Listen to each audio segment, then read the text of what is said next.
Hi hello ಎಲ್ಲರಿಗೂ ನಮಸ್ಕಾರ. ನೀವು ನೋಡ್ತಾ ಇದ್ದೀರಾ SATS sat solution YouTube Kannada channel. ಆತ್ಮೀಯ ಮುಖ್ಯ ಶಿಕ್ಷಕ ಬಂಧುಗಳೇ, ಬನ್ನಿ ಇವತ್ತಿನ ಒಂದು ವಿಡಿಯೋದಲ್ಲಿ ನಾನು ಕೆನರಾ ಬ್ಯಾಂಕ್ CSS ಪೋರ್ಟಲಲ್ಲಿ ನಮ್ಮ ಶಾಲೆಗೆ ಬಿಡುಗಡೆ ಆಗ್ತಕ್ಕಂಥ ಅನುದಾನಗಳನ್ನು ನಾವು ಯಾವ ರೀತಿ ಚೆಕ್ಕರ್ ಮೇಕರ್ ಮೂಲಕ ನಾವು ಅನುದಾನವನ್ನು ಬಿಡಿಸಬೇಕು ಅನ್ನೋದನ್ನು ಈ ಒಂದು ವಿಡಿಯೋದಲ್ಲಿ ನಾನು ನಿಮಗೆ ತಿಳಿಸಿಕೊಡ್ತೇನೆ. ಓಕೆ, ಸೊ ಬನ್ನಿ ವಿಡಿಯೋನ ಶುರು ಮಾಡೋಣ. ಶುರು ಮಾಡುವ ಮೊದಲು ನೀವೇನಾದರೂ ಫಸ್ಟ್ ಟೈಮ್ ನಮ್ಮ ಯೂಟ್ಯೂಬ್ ಚಾನಲ್ ನೋಡ್ತಾ ಇದ್ದರೆ ಈ ಒಂದು ಚೆಕ್ಕರ್ ಮೇಕರ್ಗೆ ಸಂಬಂಧಪಟ್ಟ ಹೊಸ ಅಪ್ಡೇಟ್ಗೆ ನಮ್ಮ SATS sat solution YouTube Kannada ಚಾನಲ್ಗೆ ಸಬ್ಸ್ಕ್ರೈಬ್ ಮಾಡ್ಕೊಳ್ಳಿ ಹಾಗೂ ಉಚಿತವಾಗಿ ಅಪ್ಡೇಟ್ಗಳನ್ನು ಪಡಿತಾ ಇರಿ. ಓಕೆ, ಬನ್ನಿ ವಿಡಿಯೋ ಶುರು ಮಾಡೋಣ. ಸೊ ಮೊದಲನೇದಾಗಿ ಯಾವುದಾದ್ರೂ ಒಂದು ಬ್ರೌಸರನ್ನು ಓಪನ್ ಮಾಡಿ. ನೀವು ಮೊಬೈಲಲ್ಲೂ ಕೂಡ ಆಪ್ರೇಟ್ ಮಾಡ್ಬೋದು, ಬಟ್ ನಿಮಗೆ ಒಂದಿಷ್ಟು ಮೊಬೈಲ್ ಯೂಸ್ ಮಾಡ್ತಕ್ಕಂಥ ಟೆಕ್ನಿಕ್ ಬೇಕಾಗುತ್ತೆ. ಸೊ ಓಕೆನಾ, ಸೊ ನಾನು ಮೊಬೈಲಲ್ಲೇ ಮಾಡಿ ತೋರಿಸ್ತೇನೆ ನಿಮಗೆ ಯಾವ ರೀತಿ ಅಂತ. ಯಾವುದಾದ್ರೂ ಒಂದು ಬ್ರೌಸರನ್ನು ಓಪನ್ ಮಾಡಿಬಿಟ್ಟು ಟೈಪ್ ಮಾಡಿ CSS ಪೋರ್ಟಲ್ ಅಂತ ಟೈಪ್ ಮಾಡಿ ಸರ್ಚ್ ಕೊಡಿ. ಸರ್ಚ್ ಕೊಟ್ಟಾಗ ಇಲ್ಲಿ ನೋಡ್ಬೋದು ಹಲವಾರು ವೆಬ್ಸೈಟ್ಗಳು ನಮಗೆ ಇಲ್ಲಿ ಸಿಗ್ತವೆ. ಸೊ ಈಗ ಮೊದಲಿಗೆ ಬರುತ್ತೆ ನೋಡಿ CSS ವೆಬ್ ಪೋರ್ಟಲ್ ಅಂತ, ಅದರ ಮೇಲೆ ಕ್ಲಿಕ್ ಮಾಡ್ಕೊಳ್ಳಿ. ಓಕೆ, ಈ ರೀತಿ ನಿಮ್ಗೆ ಏನಾದರೂ ಎರರ್ ಬಂದರೆ ಬ್ಯಾಕ್ ಬನ್ನಿ. ಈಗ ಇನ್ನೊಂದು ಇದೆ ನೋಡಿ ಕೆನರಾ ಬ್ಯಾಂಕ್ ಅಂತ, ಅದರ ಮೇಲೆ ಕ್ಲಿಕ್ ಮಾಡ್ಕೊಳ್ಳಿ. ಈಗ ನಮಗೆ CSS ಪೋರ್ಟಲ್ನ ವೆಬ್ಸೈಟ್ ಓಪನ್ ಆಯಿತು. ಈಗ ನಾವು ಲಾಗಿನ್ ಆಗಬೇಕು. ಸೊ ಲಾಗಿನ್ ಆಗಬೇಕಪ್ಪ ಅಂದರೆ ಇಲ್ಲಿ ಯೂಸರ್ ನೇಮ್ ಅಂತ ಕೇಳುತ್ತೆ, ಪಾಸ್ವರ್ಡ್ ಕೇಳುತ್ತೆ. ಇಲ್ಲಿ ಕಾಣುವ ಕ್ಯಾಪ್ಚವನ್ನು ಹಾಕಿ ನಾವು ಲಾಗಿನ್ ಆಗಬೇಕು. ನೋಡಿ, ಇಲ್ಲಿ ಯೂಸರ್ ನೇಮ್ ಅಂದರೆ ನಾವು ಚೆಕ್ಕರ್ ಮೇಕರ್ ಮಾಡಬೇಕಾದ್ರೆ ನಮ್ಮ ಶಾಲೆಗೆ ಒಂದು ಮೇಲ್ ಐ ಡಿಗಳನ್ನು ಕ್ರಿಯೇಟ್ ಮಾಡ್ಕೊಂಡಿರ್ತೀವಿ. ಸೊ ಚೆಕ್ಕರ್ಗೆ ಬೇರೆ ಮೇಲ್ ಐ ಡಿ, ಮೇಕರ್ಗೆ ಬೇರೆ ಮೇಲ್ ಐ ಡಿಗಳನ್ನು ಯೂಸ್ ಮಾಡ್ಕೊತೀವಿ. ಯೂಸರ್ ನೇಮ್ಗೆ ಪಾಸ್ವರ್ಡನ್ನು ಹಾಕಬೇಕಾಗುತ್ತೆ, ಆಮೇಲೆ ಇಲ್ಲಿ ಕಾಣುವ ಕ್ಯಾಪ್ಚವನ್ನು ಹಾಕಬೇಕಾಗುತ್ತೆ. ಸೊ ಇಲ್ಲಿ ಒಂದು ನೆನ್ಪಿಟ್ಕೊಳ್ಳಿ, ನೀವು ಈ ಪಾಸ್ವರ್ಡ್ ಏನು ಕ್ರಿಯೇಟ್ ಮಾಡ್ಕೊತೀರಲ್ವ, ಇಲ್ಲಿ ನಾವು ಮಾಡ್ತಕ್ಕಂಥ ಪಾಸ್ವರ್ಡನ್ನು 3 ತಿಂಗಳಿಗೊಮ್ಮೆ ಚೇಂಜ್ ಮಾಡಬೇಕಾಗುತ್ತೆ. ಸೊ ಹಾಗಾಗಿ ನೀವು ಪಾಸ್ವರ್ಡನ್ನು ಫರ್ಗಟ್ ಪಾಸ್ವರ್ಡ್ ಮಾಡ್ತಾ ಹೋದರೆ ಸುಮಾರಷ್ಟು OTP ಬರ್ತವೆ. ಹಾಗಾಗಿ ನಿಮಗೆ ಒಂದು ಸಜೆಷನ್ ನಾನೇನು ಕೊಡ್ತನಪ್ಪ ಅಂದರೆ, ನೀವು ಈ ಚೆಕ್ಕರ್ ಮೇಕರ್ಗೆ ಸಂಬಂಧಪಟ್ಟ ಯೂಸರ್ ನೇಮ್ ಪಾಸ್ವರ್ಡ್ಗಳನ್ನು ಯಾವುದಾದ್ರೂ ಒಂದು ಶಾಶ್ವತವಾದ ದಾಖಲೆಯಲ್ಲಿ ನೀವು ನಿಮ್ಮ ಒಂದು ಶಾಲೆಯ ಒಂದು ದಾಖಲೆಯಲ್ಲಿ ಬರೆದಿಟ್ಕೊಂಡ್ರೆ ಒಳ್ಳೆಯದು.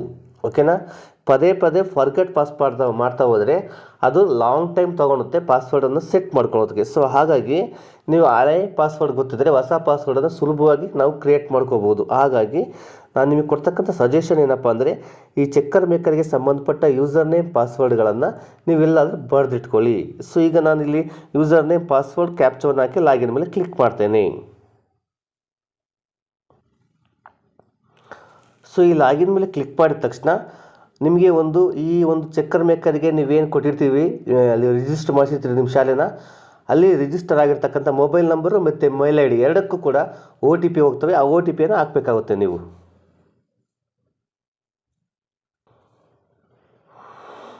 ಸೊ ಇಲ್ಲಿ ಎಂಟರ್ OTP ಅಂತ ಇದೆಯಲ್ವಾ, ನಿಮಗೆ ಬಂದಿರುವ OTPಯನ್ನು ಹಾಕಿ ವ್ಯಾಲಿಡೇಟ್ OTP ಮೇಲೆ ಕ್ಲಿಕ್ ಮಾಡ್ಕೊಳ್ಳಿ.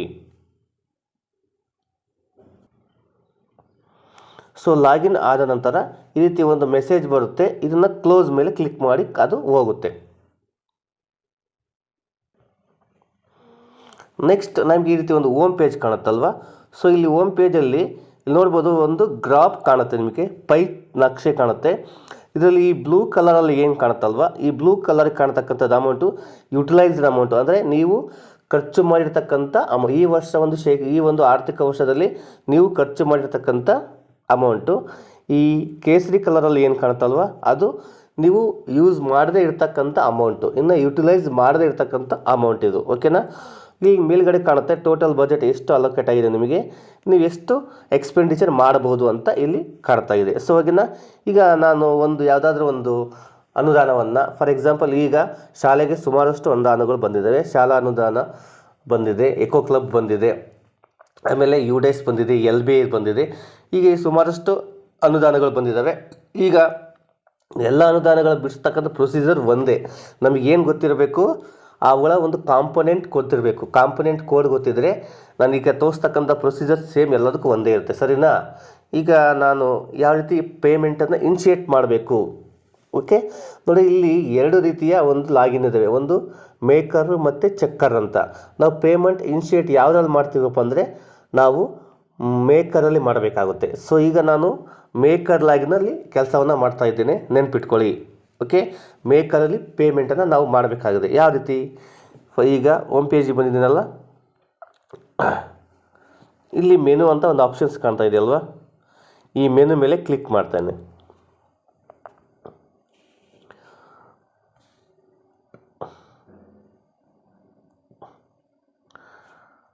ಈ ಮೆನುವಲ್ಲಿ ಇಲ್ಲಿ 3ನೇ ಆಪ್ಷನ್ ಇದೆ ಪೇಮೆಂಟ್ ಅಂತ. ಸೊ ಆ ಪೇಮೆಂಟ್ ಮೇಲೆ ಕ್ಲಿಕ್ ಮಾಡ್ತೇನೆ.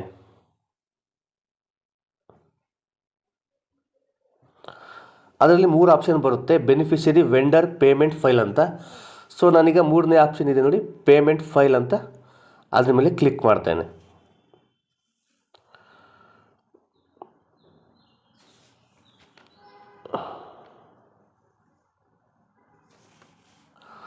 ಪೇಮೆಂಟ್ ಫೈಲ್ ಮೇಲೆ ಕ್ಲಿಕ್ ಮಾಡಿದರೆ ಸುಮಾರಷ್ಟು ಆಪ್ಷನ್ಸ್ ಬರುತ್ತೆ. ಅದರಲ್ಲಿ ಇನಿಷಿಯೇಟ್ ಪೇಮೆಂಟ್ ಅಂತ ಒಂದು ಆಪ್ಷನ್ ಕಾಣ್ತಾ ಇದೆ ನೋಡಿ, ಆ ಇನಿಷಿಯೇಟ್ ಪೇಮೆಂಟ್ ಮೇಲೆ ಕ್ಲಿಕ್ ಮಾಡ್ತೇನೆ. ಸೊ ಇನಿಷಿಯೇಟ್ ಪೇಮೆಂಟ್ ಮೇಲೆ ಕ್ಲಿಕ್ ಮಾಡಿದರೆ ನಮಗೆ ನೆಕ್ಸ್ಟ್ ರೀತಿ ಒಂದು ಇಂಟರ್ಫೇಸ್ ಓಪನ್ ಆಗುತ್ತೆ. ಸೊ ಇದರಲ್ಲಿ ಸುಮಾರಷ್ಟು ಕೆಲವು ಮಾಹಿತಿ ಪ್ರಿಂಟ್ ಆಗಿರ್ತವೆ, ಅದನ್ನು ನೀವೇನು ಮುಟ್ಟೋದಕ್ಕೋಗ್ಬೇಡಿ. ನೀವು ಎಲ್ಲಿಂದ ಮಾಹಿತಿಯನ್ನು ತುಂಬಬೇಕಂತ ನಾನು ತೋರ್ತೇನೆ. ಫೈನಾನ್ಷಿಯಲ್ ಅಕಾಡೆಮಿಕ್ ಇಯರ್ ಆಲ್ರೆಡಿ ಬಂದಿರುತ್ತೆ. ಈಗ ಪ್ರಾಜೆಕ್ಟ್ ಐ ಡಿ, ಇಲ್ಲಿದ್ದ ನಾವು ಆಪ್ಷನ್ಸನ್ನು ಎಂಟ್ರಿ ಮಾಡ್ತಾ ಹೋಗಬೇಕು. ಸೊ ಯಾವ ರೀತಿ? ಈಗ ಪ್ರಾಜೆಕ್ಟ್ ಐ ಡಿ ಅಂತ ಇದೆ. ಪ್ರಾಜೆಕ್ಟ್ ಐ ಡಿ ಅಂದರೆ wherever applicable, if applicable details to be taken from PFMS. ಸರಿನಾ? ನಿಮಗೆ ಈ ಎಲ್ಲ ಮಾಹಿತಿಗಳು ಬೇಕಪ್ಪ ಅಂದರೆ ನೀವು ನಿಮ್ಮ ಏನು ಅಕೌಂಟೆಂಟ್ ಇರ್ತಾರಲ್ವ, ಅವರನ್ನು ನಿಮಗೆ ಕೇಳಿದರೆ ಈ ಪ್ರಾಜೆಕ್ಟ್ ಐ ಡಿ, ಏನು ನರೇಷನ್ನು, ಸ್ಯಾಂಕ್ಷನ್ ನಂಬರು, ಇವೆಲ್ಲ ನಿಮಗೆ ಅವರ ಹತ್ರ ಸಿಗ್ತವೆ. ಸರಿನಾ? ಆ ಎಲ್ಲ ಮಾಹಿತಿಗಳನ್ನು ಕೇಳಿಕೊಂಡು ನೀವಿಲ್ಲಿ ಹಾಕಬೇಕಾಗುತ್ತೆ. ಈಗ ಜಸ್ಟ್ ನಾನು ಒಂದು ಪ್ರಾಜೆಕ್ಟ್ ಐ ಡಿಯನ್ನು ಹಾಕ್ತೇನೆ.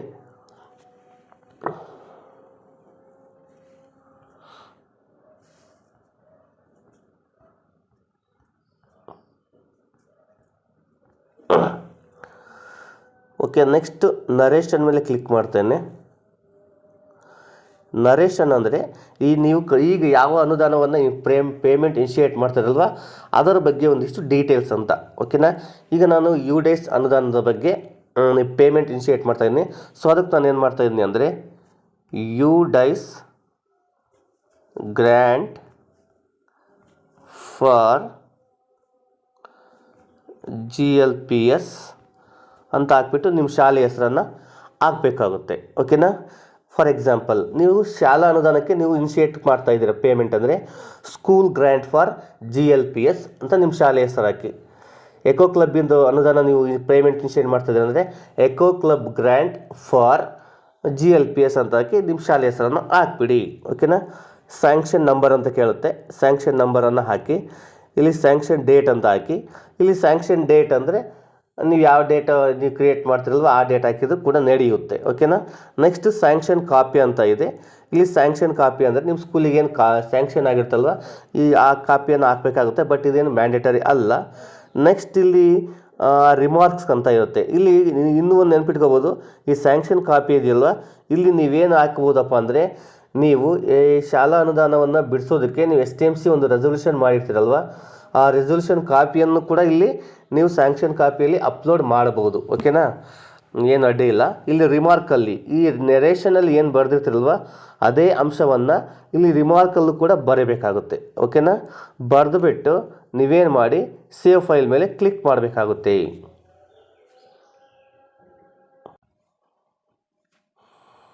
ಸೇವ್ ಫೈಲ್ ಮೇಲೆ ಕ್ಲಿಕ್ ಮಾಡಿದರೆ ಸೊ ನಮಗೆ ಈ ರೀತಿ ಒಂದು ಮೆಸೇಜ್ ಬರುತ್ತೆ ನೋಡಿ, ಫೈಲ್ ಸೇವ್ಡ್ ಸಕ್ಸಸ್ಫುಲಿ, ಒಂದು ಆರ್ಡರ್ ID ಬರುತ್ತೆ, ಅದನ್ನ ನೆನ್ಪಿಟ್ಕೊಳ್ಳಿ ಅಥವಾ ಸ್ಕ್ರೀನ್ಶಾಟ್ ತಕ್ಕೊಳ್ಳಿ. ಸರಿನಾ? ಸೊ ಇದನ್ನ ಇಂಟು ಮಾರ್ಕ್ ಒತ್ತಿ, ಅದು ಹೋಯಿತು. ನೆಕ್ಸ್ಟ್ ನಾವೇನು ಮಾಡಬೇಕು, ಇಲ್ಲಿ ಈಗ proceed to select beneficiary vendor ಅಂತ ಇದೆ. ಈಗ ಪೇಮೆಂಟನ್ನು ಇನಿಷಿಯೇಟ್ ಮಾಡಿದ್ವಿ, ಈಗ ವೆಂಡರನ್ನು ಆ್ಯಡ್ ಮಾಡಬೇಕು. ಇದು ನಾವು ಅವ್ರನ್ನ ಸೆಲೆಕ್ಟ್ ಮಾಡ್ಕೋಬೇಕು. ಯಾವ ರೀತಿ ಅನ್ನೋದು ಅದಕ್ಕಾದರೆ ಇದಕ್ಕೆ proceed to select beneficiary vendor ಅಂತ ಇದೆ, ಅದ್ರ ಮೇಲೆ ಕ್ಲಿಕ್ ಮಾಡೋಣ. ಅದ್ರ ಮೇಲೆ ಕ್ಲಿಕ್ ಮಾಡಿದ್ರೆ ನಮಗೆ ನೆಕ್ಸ್ಟ್ ಈ ರೀತಿ ಒಂದು ಇಂಟರ್ಫೇಸ್ ಓಪನ್ ಆಗುತ್ತೆ. ಸೊ ನಾವೀಗ ಏನು ಮಾಡಬೇಕಾಗುತ್ತೆ, ಆರ್ಡರ್ ನಂಬರ್ ಅಂತ ಇದೆ, ಅದ್ರ ಮೇಲೆ ಕ್ಲಿಕ್ ಮಾಡೋಣ. ಆಗ ನೀವೇನು ಇವಾಗ ಪೇಮೆಂಟ್ ಇನಿಷಿಯೇಟ್ ಮಾಡಿದ್ರಲ್ವ ಆ ಒಂದು ಆರ್ಡರ್ ನಂಬರ್ ಇಲ್ಲಿ ಬರುತ್ತೆ, ಅದ್ಮೇಲೆ ಸೆಲೆಕ್ಟ್ ಮಾಡ್ಕೊಳ್ಳಿ. ಸೆಲೆಕ್ಟ್ ಮಾಡ್ಕೊಂಡು ನೀವೇನು ಮಾಡಿ ಇಲ್ಲಿ ಫೆಚ್ ಅಂತ ಒಂದು ಆಪ್ಷನ್ ಇದೆಯಲ್ಲ ಅದ್ರ ಮೇಲೆ ಕ್ಲಿಕ್ ಮಾಡ್ಕೊಳ್ಳಿ. ಫೆಚ್ ಮೇಲೆ ಕ್ಲಿಕ್ ಮಾಡಿದರೆ ಈಗ ನಮ್ಮ ನೆಕ್ಸ್ಟ್ ಇತ್ತು ಒಂದು ಇಂಟರ್ಫೇಸ್ ಕೇಳುತ್ತೆ, ಸೆಲೆಕ್ಟ್ ವೆಂಡರ್ ಅಂತ ಕೇಳುತ್ತೆ. ಓಕೆನಾ, ನಿಮಗೆ ವೆಂಡರ್ ಐ ಡಿ ಗೊತ್ತಿದ್ದರೆ ಇಲ್ಲಿ ಆ ವೆಂಡರ್ ಕೋಡನ್ನು ಹಾಕಬೇಕಾಗುತ್ತೆ. ಒಂದು ವೇಳೆ ನಿಮಗೆ ವೆಂಡರ್ ಕೋಡ್ ಗೊತ್ತಿಲ್ಲ ಅಂದರೆ ಇಲ್ಲಿ ಕೆಳಗೆ ಒಂದು ಆಪ್ಷನ್ ಇದೆ ನೋಡಿ, ಫೈಂಡ್ ವೆಂಡರ್ ಅಂತ. ಆ ಫೈಂಡ್ ವೆಂಡರ್ ಮೇಲೆ ಕ್ಲಿಕ್ ಮಾಡಿದರೆ ನಮಗೆ ನೆಕ್ಸ್ಟ್ ಈ ರೀತಿ ಒಂದು ಇಂಟರ್ಫೇಸ್ ಓಪನ್ ಆಗುತ್ತೆ. ಆ ವೆಂಡರ್ ಕೋಡ್ ಯಾವ ರೀತಿ ಕಂಡುಹಿಡ್ಕೋಬೇಕಂದ್ರೆ ಅವ್ರ ಅಕೌಂಟ್ ನಂಬರ್, ಅದು mail I D, phone number, Aadhaar number ಯಾವುದಾದ್ರೂ ಒಂದು ಹಾಕಿ ಸರ್ಚ್ ಕೊಟ್ಟರೆ ಅವರ ಒಂದು ವೆಂಡರ್ ಐ ಡಿ ಬರುತ್ತೆ. ಸೊ ನಾವು ಅದನ್ನ ಡೈರೆಕ್ಟಾಗಿ ಇಲ್ಲಿಂದ ಸೆಲೆಕ್ಟ್ ಮಾಡ್ಕೋಬೋದು. ನೋಡಿ, ಸರ್ಚ್ ಕೊಟ್ಟಾಗ ಆ ವೆಂಡರ್ ಹೆಸರು ಮತ್ತು ಫೇಮಸ್ ವೆಂಡರ್ ಐ ಡಿ ಬರುತ್ತೆ. ಇಲ್ಲಿ ಪಕ್ಕದಲ್ಲಿ ಸೆಲೆಕ್ಟ್ ಅಂತ ಒಂದು ಆಪ್ಷನ್ ಇರುತ್ತೆ, ಆ ಸೆಲೆಕ್ಟ್ ಮೇಲೆ ಕ್ಲಿಕ್ ಮಾಡ್ಕೊಳ್ಳಿ. ಸೆಲೆಕ್ಟ್ ಮೇಲೆ ಕ್ಲಿಕ್ ಮಾಡಿದಾಗ ಸೊ ಏನಾಗುತ್ತಪ್ಪ ಅಂದರೆ ಅಲ್ಲಿ ವೆಂಡರ್ ಐ ಡಿ ಬರುತ್ತೆ. ಈಗ ನಾವು ಫೆಚ್ ಅಂತ ಒಂದು ಆಪ್ಷನ್ ಇದೆಯಲ್ಲ, ಆ ಫೆಚ್ ಮೇಲೆ ಕ್ಲಿಕ್ ಮಾಡೋಣ. ಫೆಚ್ ಮೇಲೆ ಕ್ಲಿಕ್ ಮಾಡಿದರೆ ನಮಗಲ್ಲಿ ಆ ವೆಂಡರ್ ಕೋಡು, ಅವ್ರ ನೇಮು, ಅವ್ರ ಹೆಸರೆಲ್ಲ ಬರುತ್ತೆ. ಓಕೆನಾ, ಅಕೌಂಟ್ ನಂಬರ್ ಎಲ್ಲ ಬರುತ್ತೆ. ಸೊ ಚೆಕ್ ಮಾಡ್ಕೊಳ್ಳಿ. ಈಗ ಬೇಕಾಗಿರ್ತಕ್ಕಂಥ ಮಾಹಿತಿ ಬಹಳ ಇಂಪಾರ್ಟೆಂಟು. ಇಲ್ಲಿ ನಾವು ಕಾಂಪೊನೆಂಟ್ ಕೋಡನ್ನು ಸೆಲೆಕ್ಟ್ ಮಾಡ್ಕೋಬೇಕು. ನೀವು ಸೆಲೆಕ್ಟ್ ಮಾಡ್ತಕ್ಕಂಥ ಅನುದಾನ ಯಾವುದು, ಅದಕ್ಕೆ ಏನೇನು ಕಾಂಪೊನೆಂಟ್ ಕೋಡ್ ಇರುತ್ತೆ, ಆ ಒಂದು ಕಾಂಪೊನೆಂಟ್ ಕೋಡನ್ನು ನೀವು ಸೆಲೆಕ್ಟ್ ಮಾಡ್ಕೋಬೇಕಾಗುತ್ತೆ. ಇಲ್ಲಿ ಕಾಂಪೊನೆಂಟ್ ಕೋಡು ಎಲ್ಲಿ ಸಿಗ್ತಾವಂದರೆ ನೀವು ನಿಮ್ಮ ಅಕೌಂಟೆಂಟ್ ಏನಿರ್ತಾರಲ್ವ ಅವ್ರು ಕೇಳಿದ್ರೆ ನಿಮಗೆ ಕಾಂಪೊನೆಂಟ್ ಕೋಡ್ ಯಾವ ಗ್ರಾಂಟಿಗೆ ಯಾವ ಕೋಡ್ ಅಂತ ಅವ್ರಿಗೆ ಗೊತ್ತಿರುತ್ತೆ, ಅವರು ನಿಮಗೆ ಕಾಂಪೊನೆಂಟ್ ಕೋಡನ್ನು ಕೊಡ್ತಾರೆ. ಸರಿನಾ? ಸೊ ಈಗ ಕಾಂಪೊನೆಂಟ್ ಕೋಡ್ ಸೆಲೆಕ್ಟ್ ಅಂತ ಇದೆ ಫಸ್ಟ್ನೇ ಆಪ್ಷನ್ನು, ಅದ್ರ ಮೇಲೆ ಕ್ಲಿಕ್ ಮಾಡ್ತೇನೆ. ಸುಮಾರಷ್ಟು ಆಪ್ಷನ್ಸ್ ನಮಗೆ ಇಲ್ಲಿ ಡಿಸ್ಪ್ಲೇ ಆಗುತ್ತೆ. ಈ ಕಾಂಪೊನೆಂಟ್ ಕೋಡಲ್ಲಿ ಸುಮಾರಷ್ಟು ಇದ್ದಾವೆ. ನಾವು ಇದ್ರಲ್ಲಿ ಯಾವ ರೀತಿ ಹುಡುಕೋಬೇಕಪ್ಪ ಅಂದರೆ ಇಲ್ಲಿ ನೋಡಿ, ಫೈಂಡ್ ಕಾಂಪೊನೆಂಟ್ ಅಂತ ಒಂದು ಆಪ್ಷನ್ ಇದೆ, ಅಲ್ಲಿ ಕ್ಲಿಕ್ ಮಾಡೋಣ. ಕ್ಲಿಕ್ ಮಾಡಿಬಿಟ್ಟು ನಾನೀಗ UDICಯಿಂದ ಹಾಕೋದ್ರಿಂದ MIS ಅಂತ ಟೈಪ್ ಮಾಡ್ತೇನೆ. ಸೊ UDICಗೆ ಸಂಬಂಧಪಟ್ಟ ಕಾಂಪೊನೆಂಟ್ ಕೋಡ್ ಏನಪ್ಪ ಅಂದರೆ F.01.30 ಅಂತ ಇದೆ ನೋಡಿ, ಇಲ್ಲಿ ಮಾನಿಟರಿಂಗ್ ಇನ್ಫಾರ್ಮೇಷನ್ ಸಿಸ್ಟಮ್ MIS ಅಂತ. ಸೊ ಅದರ ಮೇಲೆ ಕ್ಲಿಕ್ ಮಾಡ್ತೇನೆ. ಈಗ ಅದು ಸೆಲೆಕ್ಟ್ ಆಯಿತು. ಈಗ ಪ್ರೊಸೀಡ್ ಅಂತ ಒಂದು ಆಪ್ಷನ್ ಇದೆ, ಆ ಪ್ರೊಸೀಡ್ ಮೇಲೆ ಕ್ಲಿಕ್ ಮಾಡ್ತೇನೆ. ಪ್ರೊಸೀಡ್ ಮೇಲೆ ಕ್ಲಿಕ್ ಮಾಡಿದಾಗ ನೋಡ್ಬೋದು ಕನೆಕ್ಟ್ ಆಗಿದೆ, ಸೆಲೆಕ್ಟ್ ಆಗಿದೆ ಮತ್ತು ಲಿಮಿಟ್ ಅವೈಲೇಬಲ್. ಅದು ಎಷ್ಟು ಲಿಮಿಟ್ ಅವೈಲೇಬಲ್ ಇದೆ, ನಿಮ್ದು ಯಾವುದೇ ಒಂದು ಗ್ರ್ಯಾಂಟ್ ತೊಗೊಳ್ಳಿ, ಆ ಗ್ರ್ಯಾಂಟಿಗೆ ತಕ್ಕಂತೆ ನೀವು ಯಾವ ಕಾಂಪೊನೆಂಟ್ ಕೋಡ್ ಸೆಲೆಕ್ಟ್ ಮಾಡಿರ್ತೀರಿ ಅದಕ್ಕೆ ನಿಮ್ಮ ಶಾಲೆಗೆ ಎಷ್ಟು ಲಿಮಿಟ್ ಸೆಟ್ ಮಾಡಿರ್ತಾರೆ ಆ ಒಂದು ಲಿಮಿಟ್ ಅಲ್ಲಿ ತೋರಿಸುತ್ತೆ. ಸರಿನಾ? ಸೊ ಇಲ್ಲಿ ಲಿಮಿಟ್ ಎಷ್ಟು ತೋರಿಸುತ್ತೆ ಅಷ್ಟನ್ನು ನಾನು ಇಲ್ಲಿ ಹಾಕಬೇಕಾಗುತ್ತೆ. ಹಾಕ್ಬಿಡ್ತೀನಿ. ಜಸ್ಟ್ ಇದೆಲ್ಲ ನೀವು ಇಲ್ಲೇನು ಮಾಡೋ ಅವಶ್ಯಕತೆ ಇಲ್ಲ, ಇದೆಲ್ಲ ಹಾಕ್ಬಿಟ್ಟು ಏನು ಮಾಡಿ, ಇಲ್ಲಿ ಆ್ಯಡ್ ಕಾಂಪೊನೆಂಟ್ ಅಂತ ಇದೆ, ಆ ಆ್ಯಡ್ ಕಾಂಪೊನೆಂಟ್ ಮೇಲೆ ಕ್ಲಿಕ್ ಮಾಡ್ತೇನೆ. ಆ್ಯಡ್ ಕಾಂಪೊನೆಂಟ್ ಮೇಲೆ ಕ್ಲಿಕ್ ಮಾಡಿದರೆ ಸೊ ಇಲ್ಲಿ ಆ ಒಂದು ನೀವು ಆ್ಯಡ್ ಮಾಡತಕ್ಕಂಥ ಒಂದು ಕಾಂಪೊನೆಂಟ್ ಆ್ಯಡ್ ಆಗಿರುತ್ತೆ. ಓಕೆನಾ? ಇದೆಲ್ಲ ಆದ ನಂತರ ಇಲ್ಲಿ ನೋಡ್ಬೋದು total amount, total grant, total ಅಷ್ಟು ಅಮೌಂಟ್ ಎಲ್ಲ ಬಂದಿದೆ. ಈಗ ಇಲ್ಲಿ ಆ್ಯಡ್ ವೆಂಡರ್ ಅಂತ ಒಂದು ಆಪ್ಷನ್ ಇದೆ, ಆ್ಯಡ್ ವೆಂಡರ್ ಮೇಲೆ ಕ್ಲಿಕ್ ಮಾಡ್ತೇನೆ. ರೆಕಾರ್ಡ್ ಆಡಿಟ್ ಸಕ್ಸಸ್ಫುಲಿ ಅಂತ ಬಂತು, ಓಕೆ ಮೇಲೆ ಕ್ಲಿಕ್ ಮಾಡೋಣ. ಇದಾದ ನಂತರ ನೆಕ್ಸ್ಟ್ ಏನು ಮಾಡಿರಿ ಅಂದರೆ ಇದು ಭಾಳ ಇಂಪಾರ್ಟೆಂಟು. ಇಲ್ಲಿ ನೋಡಿ ಇನ್ಶಿಯೇಟ್ ಪೇಮೆಂಟ್ ಫೈಲ್ ಅಂತ ಇದೆ, ಲಾಸ್ಟ್ನೇ ಆಪ್ಷನ್, ಇದರಲ್ಲಿ ಕೊನೆ ಸ್ಟೆಪ್ಪು. ಇಲ್ಲಿ ಸೆಲೆಕ್ಟ್ ಮೇಲೆ ಕ್ಲಿಕ್ ಮಾಡ್ತೇನೆ. ಬ್ರಾಂಚ್ ಅಡ್ವೈಸ್ ಡಿಜಿಟಲ್ ಸಿಗ್ನೇಚರ್ ಅಂತ ಒಂದು ಆಪ್ಷನ್ ಬರುತ್ತೆ. ಸೊ ಅದನ್ನ ಸೆಲೆಕ್ಟ್ ಮಾಡ್ಕೊಳ್ಳಿ.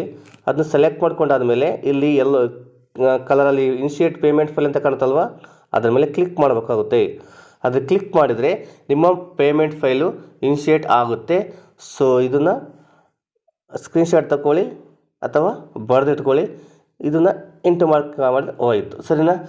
ಇದಿಷ್ಟು ಇನ್ಶಿಯೇಟ್ ಪೇಮೆಂಟನ್ನು ಯಾವ ರೀತಿ ಇನ್ಶಿಯೇಟ್ ಮಾಡೋದು. ಸೊ ಇದೆಲ್ಲ ಪ್ರೊಸೆಸ್ ನಾನು ಮಾಡಿದ್ದು ಯಾವ ಲಾಗಿನಲ್ಲಪ್ಪ ಅಂದರೆ ಮೇಕರ್ ಲಾಗಿನಲ್ಲಿ. ಸೊ ಈಗ ಪೇಮೆಂಟನ್ನು ಇನ್ಶಿಯೇಟ್ ಮಾಡಿದ್ದೇವೆ. ಸೊ ನಾವು ಇನ್ಶಿಯೇಟ್ ಮಾಡಿದ ಪೇಮೆಂಟನ್ನು ನೀವು ಏನು ಮಾಡಬೇಕಪ್ಪ ಅಂದರೆ ಅಪ್ರೂವ್ ಮಾಡಬೇಕಾಗುತ್ತೆ. ಅಪ್ರೂವ್ ಮಾಡಿಬಿಟ್ಟು ಒಂದು PPAನ ನಾವು ಜನ್ರೇಟ್ ಮಾಡಬೇಕಾಗುತ್ತೆ. ಸೊ ಅದನ್ನು ಯಾವ ಲಾಗಿನಲ್ಲಿ ಮಾಡಬೇಕಂದ್ರೆ ಅದನ್ನು ಚೆಕ್ಕರ್ ಲಾಗಿನಲ್ಲಿ ಮಾಡಬೇಕು. ಸೊ ಅದಕ್ಕೆ ನಾವೀಗ ಏನು ಮಾಡಬೇಕು, ಈಗ ಈ ಮೇಕರ್ ಲಾಗಿನಿಂದ ಲಾಗೌಟ್ ಆಗಬೇಕಾಗುತ್ತೆ. ಸರಿನಾ? ಸೊ ಇಲ್ಲಿ ನೀವು ಯೂಸ್ ಮಾಡಿರ್ತಕ್ಕಂಥ ಪೋರ್ಟಲ್ಲು ಚೆಕ್ಕರ್ ಮೇಕರ್ ಅಂತ ಹೆಂಗೆ ಗೊತ್ತಾಗುತ್ತೆ ಅಂದರೆ ಇಲ್ಲಿ ಗೊತ್ತಾಗುತ್ತೆ ನೋಡಿ, ಯೂಸರ್ ಟೈಪ್ M ಅಂತ ಇದ್ದರೆ ಮೇಕರ್, ಯೂಸರ್ ಟೈಪ್ C ಅಂತ ಇದ್ದರೆ ಚೆಕ್ಕರ್ ಅಂತ. ಓಕೆನಾ? ಸೊ ಈಗ ನಾನು ಇದ್ರ ಲಾಗೌಟ್ ಆಗ್ತೇನೆ. ಸೊ ಮೆನು ಬಾರ್ ಮೇಲೆ ಕ್ಲಿಕ್ ಮಾಡ್ಕೊಳ್ಳಿ. ಇಲ್ಲಿ ಕೊನೆ ಆಪ್ಷನ್ಸ್ ಲಾಗೌಟ್ ಅಂತ ಇದೆ, ಆ ಲಾಗೌಟ್ ಮೇಲೆ ಕ್ಲಿಕ್ ಮಾಡಿ. ಲಾಗೌಟ್ ಆಯಿತು. ಓಕೆನಾ? ಸೊ ಈಗ click here to login again ಅಂತ ಇದೆ. ಈಗ ನಾವು ಚೆಕ್ಕರ್ಗೆ ಲಾಗಿನ್ ಆಗಬೇಕಾಗುತ್ತೆ. ಸೊ ಈಗ ನಾವು ಲಾಗಿನ್ ಆಗಿರ್ತಕ್ಕಂಥದ್ದು ಚೆಕ್ಕರ್ ಲಾಗಿನ್ನು. ಸೊ ಇದನ್ನು ಕ್ಲೋಸ್ ಮಾಡ್ತೇನೆ. ಸೊ ಇಲ್ಲೂ ಇದು ಇಂಟರ್ಫೇಸ್ ಸೇಮ್ ಅದೇ ಥರ ಕಾಣುತ್ತೆ. ಈಗ ನಾವು ಯಾವ ರೀತಿ ಪೇಮೆಂಟನ್ನು ಅಪ್ರೂವ್ ಮಾಡಬೇಕು ಅಂತ ನೋಡೋದಾದರೆ, ಸೊ ಇಲ್ಲಿ ಮೆನು ಬಾರ್ ಮೇಲೆ ಕ್ಲಿಕ್ ಮಾಡ್ತೇನೆ.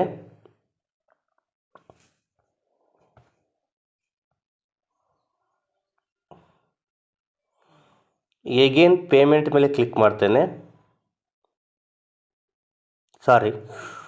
ಅಪ್ರೂವ್ ಮೇಲೆ ಕ್ಲಿಕ್ ಮಾಡ್ತೇನೆ. ಅಪ್ರೂವ್ನಲ್ಲಿ ಸುಮಾರಷ್ಟು ಆಪ್ಷನ್ಸ್ ಬರುತ್ತೆ. ಅದರಲ್ಲಿ ಪೇಮೆಂಟ್ ಅಂತ ಒಂದು ಆಪ್ಷನ್ ಇದೆ ನೋಡಿ.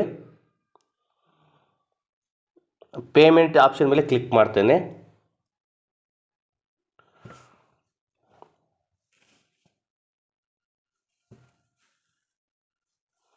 ನೀವು ಮೊಬೈಲಲ್ಲಿ ಮಾಡ್ತಾ ಇದ್ದರೆ 2 ಕೈ ಯೂಸ್ ಮಾಡಬೇಕಾಗುತ್ತೆ ಅಟ್ ಎ ಟೈಮು. ಸೊ ಇದರಲ್ಲಿ ಆಪ್ಷನ್ ಇದೆ ನೋಡಿ, ಅಪ್ರೂವ್ ಪೇಮೆಂಟ್ ಅಂತ ಒಂದು ಆಪ್ಷನ್ ಇದೆ.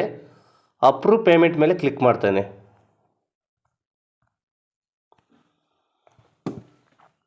ಕ್ಲಿಕ್ ಮಾಡಿದಾಗ ನಮಗೆ ನೆಕ್ಸ್ಟ್ ರೀತಿ ಇಂಟರ್ಫೇಸ್ ಓಪನ್ ಆಗುತ್ತೆ.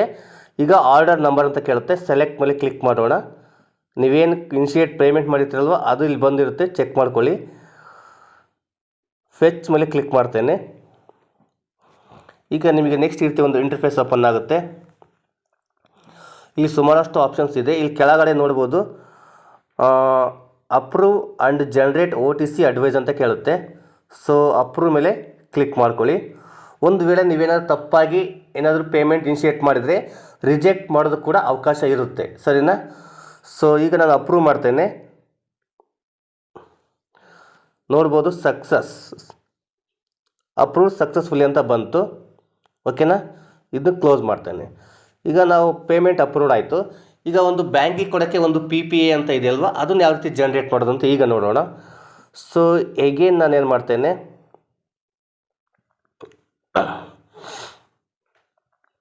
ಮೆನು ಬಾರ್ ಮೇಲೆ ಕ್ಲಿಕ್ ಮಾಡ್ತೇನೆ.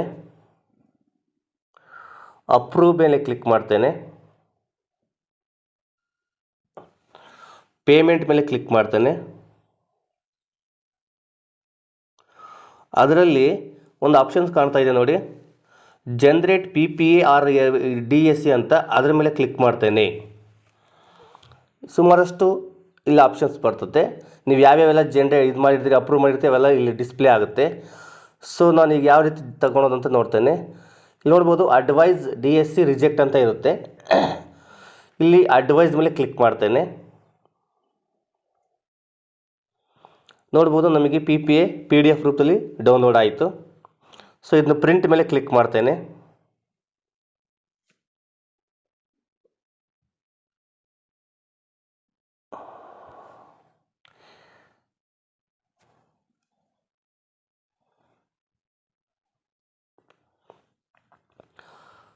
ಸರಿನಾ? ಇಲ್ಲಿ ಪ್ರಿಂಟ್ ರೂಪದಲ್ಲಿ ನಮಗೆ PPA ಜನರೇಟ್ ಆಯಿತು. ಇಲ್ಲಿ PDF ಮೇಲೆ ಕ್ಲಿಕ್ ಮಾಡಿದರೆ ಅದು PDF ರೂಪದಲ್ಲಿ ನಮ್ಮ ಫೈಲ್ ಮ್ಯಾನೇಜರಲ್ಲಿ ಸೇವ್ ಆಗಿರುತ್ತೆ. ಸೊ ಈ ರೀತಿ ನಾವೇನು ಮಾಡಬೇಕಾಗುತ್ತೆ, ನಮ್ಮ ಒಂದು ಕೆನರಾ ಬ್ಯಾಂಕ್ ಪೋರ್ಟಲಲ್ಲಿ ಚೆಕ್ಕರ್ ಮೇಕರ್ ಮೂಲಕ ಯಾವ ರೀತಿ ಪೇಮೆಂಟ್ ಇನಿಷಿಯೇಟ್ ಮಾಡಬೇಕು, ಯಾವ ರೀತಿ ಪೇಮೆಂಟನ್ನು ಅಪ್ರೂವ್ ಮಾಡಬೇಕು, PPA ಯಾವ ರೀತಿ ಜನರೇಟ್ ಮಾಡಬೇಕಂತ ಒಂದು ಸಂಪೂರ್ಣವಾದ ಮಾಹಿತಿನ ನಾನು ಈ ಒಂದು ವಿಡಿಯೋದಲ್ಲಿ ನಿಮ್ಗೆ ತೋರಿಸ್ತೇನೆ. ಸೊ ನಿಮ್ಗೆ ಯಾವುದೇ ಗ್ರ್ಯಾಂಟ್ ಆಗಲಿ ಇದೇ ಪ್ರೊಸೀಜರ್ನ ನೀವು ಫಾಲೋ ಮಾಡಬೇಕಾಗುತ್ತೆ, ಸರಿನಾ? ಇದೇ ಪ್ರೊಸೀಜರ್ನ ಫಾಲೋ ಮಾಡಿಬಿಟ್ಟು ನೀವು ನಿಮ್ಮ ಮೊಬೈಲಲ್ಲೇ ಕೂಡ ನೀವು ನಿಮ್ಮ ಸ್ಕೂಲ್ ಗ್ರ್ಯಾಂಟನ್ನು ಯೂಟಿಲೈಸ್ ಮಾಡ್ಬೋದು. ಓಕೆನಾ? ಸೊ ಇದಿಷ್ಟು ಈ ಒಂದು ಮಾಹಿತಿ. ಈ ಮಾಹಿತಿ ನಿಮಗೆ ಇಷ್ಟ ಆಯಿತು ಅಂದ್ಕೊತೀನಿ. ಹಾಗಿದ್ದರೆ ದಯವಿಟ್ಟು ಒಂದು ಲೈಕ್ ಕೊಡಿ, ಕಮೆಂಟ್ ಮಾಡಿ. ಇದೇ ರೀತಿಯ CSS ಪೋರ್ಟಲ್ ಮಾಹಿತಿಗೆ ನಮ್ಮ SATS SAT solution YouTube Kannada ಚಾನಲ್ಗೆ ಸಬ್ಸ್ಕ್ರೈಬ್ ಆಗೋದನ್ನು ಮರಿಬೇಡಿ. So thanks for watching. ಧನ್ಯವಾದಗಳು.